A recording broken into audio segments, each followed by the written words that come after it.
Welcome to Fallout New Vegas, a game where you're a courier tied up on the ground and are shot in the head and saved by a man by the name of Doc Mitchell in a town called Good Springs, which is on the outskirts of New Vegas, the city that man who shot you is from. Your whole goal is to get to New Vegas and kill that man who stole that mysterious-looking chip, using it to decide who controls New Vegas by winning the Battle of Hoover Dam. So I ask, can you beat Fallout New Vegas as a cannibal? You wake up in a bed in Doc Mitchell's house. You then choose your name. Mine is Bannibal Bector, which is not a reference to anything. You then create your beautiful character. Mine is a resident of Portland, Oregon. Then you pick your special skills. What I chose for my special skills is 9 strength, 5 perception, 6 endurance, 9 agility, and 9 luck. Charisma and intelligence at 1. You then speak with Doc Mitchell while sitting on his couch to answer some questions. Then you choose skills. For my skills, I chose barter, melee, and speech. After that, you choose 2 traits. I chose built to destroy and skilled. After I picked all my skills and traits, I headed over to the Good Springs General Store. I headed inside and spoke with Chet, the store's owner. I then headed over to the Prospector Saloon to see what was going on. I entered and find a woman named Sunny Smiles. I asked her to help me survive this horrible wasteland. She teaches me to shoot bottles for some odd reason. I don't like the townsfolk, so I walked over to this sketchy man by the name of Joe Cobb. I tell him to take over the town, and he agrees.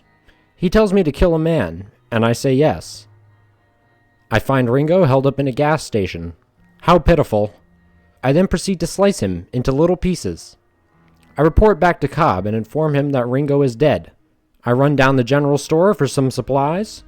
I shoot all the townsfolk in a glorious fashion. Too bad I can't eat them. I level up and spec into melee and choose confirmed bachelor. After killing all of the town, I slaughtered Joe Cobb and his men. I headed up to the town cemetery to find this beautiful snow globe. I picked it up and headed on my merry way. I made it to the Powder Gangers' fort. I killed everyone and left the place empty. Their fortress has been eradicated. Consider them forgotten. I make it to a shack and speak to Neil, the friendly mutant. I leave and start making my way to New Vegas through a shortcut. I kill a dirty Freeside thug in cold blood. As I continue my journey, I find myself surrounded by a dazzling array of lights and an electric mix of sounds that fill the air. As I take in my surroundings, my gaze lands on a brightly illuminated sign that reads Atomic Wrangler, just beyond the glowing Freeside sign. I head in and talk to a man. I ask for chips to play some blackjack. I gambled and won. I headed back to the man and cashed in my winnings. Now into the lively city of vice, sin, and temptation, a land where cannibals thrive. I spoke with Victor and he told me to visit Mr. House. I told him I might, but I have some unfinished business with the man in the checkered suit. I saw a sign in the distance. It said the Tops Casino, in a bright white neon light. So I headed straight there to see if I could find the man wearing the checkered suit. I look at him and level up. I put my points into melee weapons. I choose the Cannibal perk, so I can finally be who I am. Following my level up, I proceed to sneak my way around the casino to shoot all of the witnesses, and finally kill the man named Benny. I finished Benny off and took back the platinum chip, and proceeded to eat Benny. I went to the Lucky 38 to speak with Mr. House. I ransomed the chip, and declined the offer to give back the chip. I went down to meet with Mr. House face to face this time. I proceeded to rip him apart with a chainsaw, and I ate him after he was in tiny little pieces. After I ate Mr. House, I went over to the White Glove Society, as they would be my closest allies.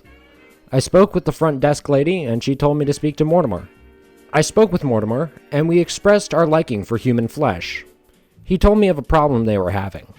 They kidnapped the wrong person, and he needed me to take care of him. I found Ted Gunderson in a basement freezer, and I proceeded to beat the soul and life out of him. I then framed Heck Gunderson for the murder of his son by spreading blood from his son around the room. I escaped quickly as I was being shot at, told a Securitron about the alleged murder. I went inside and witnessed Heck pull a gun on the Securitron and get blasted away. After that, I spoke with Mortimer once more and became idolized by the White Glove Society. I then went back to the Tops and talked with Yes Man, as that's who I will be siding with on this run. I proceed to kill everyone in the casino with a chainsaw and rip them to shreds. I ate all of them after the horrific battle at the Tops Casino. After consuming all the nutrients my body needed, I headed over to the Lucky 38 to meet with Yes Man, so that he could upload himself into Mr. House's database. I got to waste another 2 minutes of my life by witnessing this demonstration. Yes, a whole 2 minutes of my life, gone forever. After being released from the chains that bound me to the demonstration room, I headed over to the Gunrunners to buy a Fat Man and some mini nukes for my most hated character, Kaisar.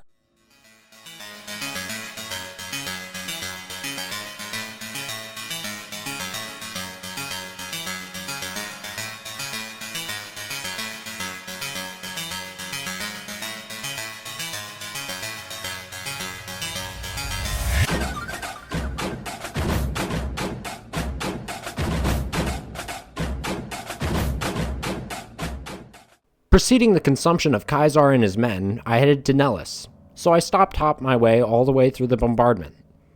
Finally making it to the beautiful Air Force base by the name of Nellis.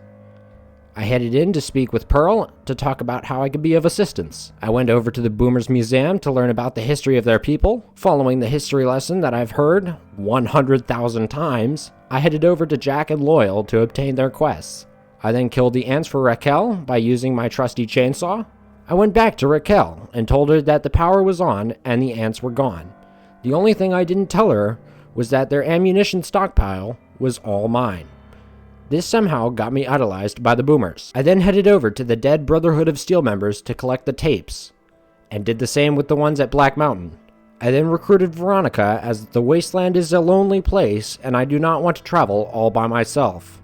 I made my way into the Brotherhood bunker to befriend them. I spoke with Elder McNamara to see how I could assist them.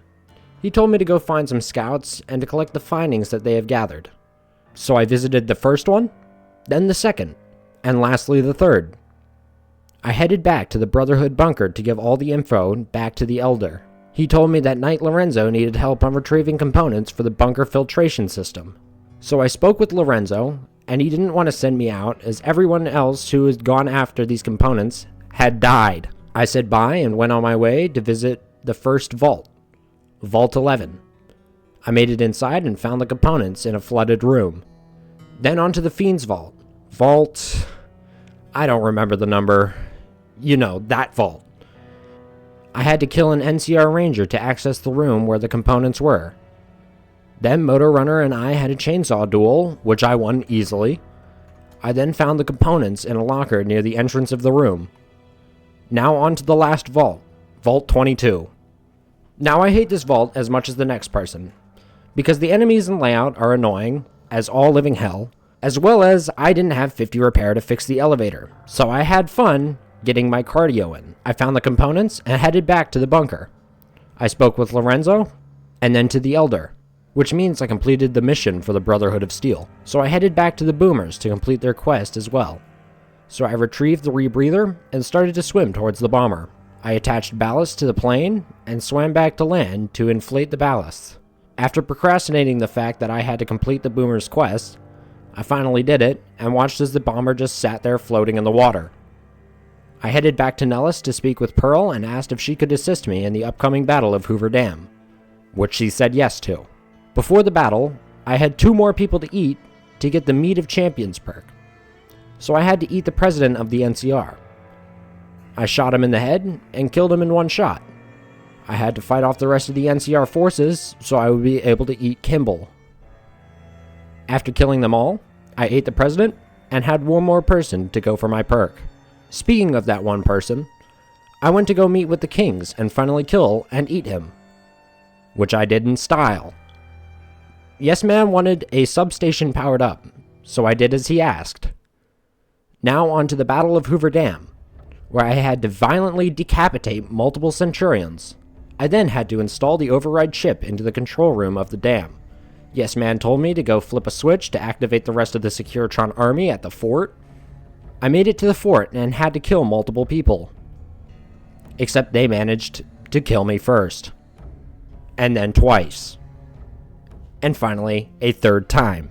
I then got past all the guards and began to fight like Atlanteus. so I beat him to death with an oversized hammer. I then spoke with General Oliver, and he wanted to fight over the dam. We fought, and I lost. I had to kill the legate once more, and went back to the gate. I made it to the gate once more, and spoke to General Oliver once again. We fought, and I slayed them all in cold blood, and ate some of them for some health. I then spoke to Yes Man, and finished the game. So yes, you can beat Fallout New Vegas as a cannibal.